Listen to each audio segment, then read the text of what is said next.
Hey everybody, I'm JT here with Fun in Motion Toys, and I'm here with Robert Becker, the inventor of HyperTiles, and we're going to talk a little bit today about families of sculptures that are out there, because there's some things that you'll notice are pretty similar to one another. Robert, take it away please. Okay, so we've talked a lot about, of course, they all have this in common, the piece that we put together, the tile. But once we start putting them together, we get these repeating units that we form, and here's one you see a lot. We call it a hat because, come over here JT, agreed, nice hat.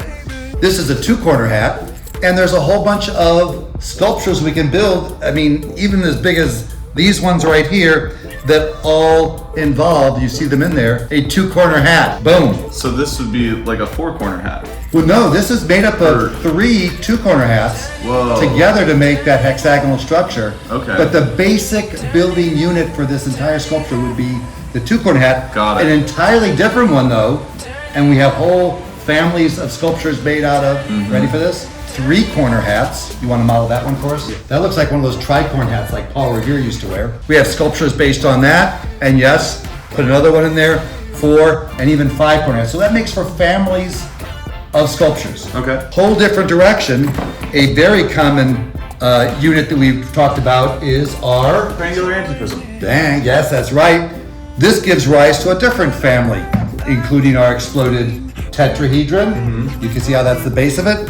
Or just sticking with putting these together to give rise to this. That is different than that. I know they look very similar, not color-wise, but this one has this pointy part here. This is our antiprism tetrahedron. Here's an antiprism octahedron, and that of course would qualify as a family of sculptures. The building unit we use in this is our Ooh, that looks like a triangular prism. triangular prism. Here's one that makes a cube, a truncated cube, and using that same building element, here is a cool hexagonal hex tube, we call that. Okay, so those would be in the same family because they kind of share the same genetic makeup. In Yeah, this case, it looks it's like you this- use the same unit. Exactly, the same building unit. And yet another one, this right here. I mean, over there, we're gonna look at this one, yes. This is the bihelicoid tube, which is made up of nothing but spiral connections, but in a rather unusual way. And I can even make that into what's called a bihelicoidal torus. Yeah. Which is like a donut or whatever shape. So these would also be in the same family of sculptures. There we go. We can share one more, and It looks like a pinwheel. it does. This is a pinwheel that's all spiral, but in that same family of sculptures, we have pinwheels that are zigzag. Zigzag. Yeah. Yeah, zigzag. So these would also belong in the same family. So it's kind of neat that we can use that to kind of categorize. It's always nice.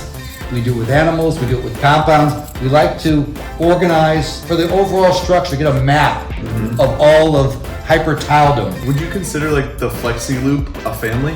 Absolutely. Also? Yeah. Because here's a zigzag flexi loop, and I would certainly consider a spiral flexi loop in that same family. Very cool. Okay, I feel like I understand it pretty good, but I want to just recap real quick. Families are collections of hypertile sculptures that are made using similar units. Exactly, well put, yes. We cannot wait to see what you create.